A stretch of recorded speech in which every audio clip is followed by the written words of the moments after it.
நகி பஷ்யாமி சதுஷம் சிந்தயந்தி பிளவங்கமா மத்பிரதீயாபியானகஸ்யேக தாதும் பிரத்யபிநந்தனம்.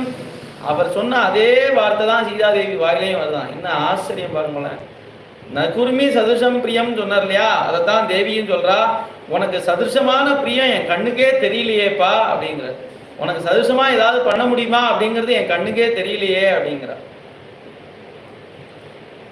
ஏன்னா ராமர் சேது பந்தனம் பண்ணதுலையோ இல்ல இப்பேற்பட்ட ஆச்சரியமான யுத்தம் பண்ணதுலையோ இல்ல ராவணன் முதலிய அந்த சைன்யத்தோட அப்படியே வதம் பண்ணதுலையோ ஆச்சரியமே இல்லையா. அதை நிச்சயமா பண்ணிடுவார், தன்னை சேர்த்து வச்சுருவார் அப்படிங்கிறதுல எந்த விதமான சந்தேகமும் இல்லை, ஆச்சரியமும் இல்லை. ஆனா இதை நீ எங்கிட்ட சொன்னையேப்பா, அதுதான் எனக்கு ஆச்சரியமா இருக்கு. எங்கிட்ட சொல்லணும்னு உனக்கு தோணித்தே, நீ வந்தையே, எனக்கு நான் தவிச்சுட்டு இருப்பேன்னு தெரிஞ்சு எங்கிட்ட இந்த விஷயத்த சொன்னையே.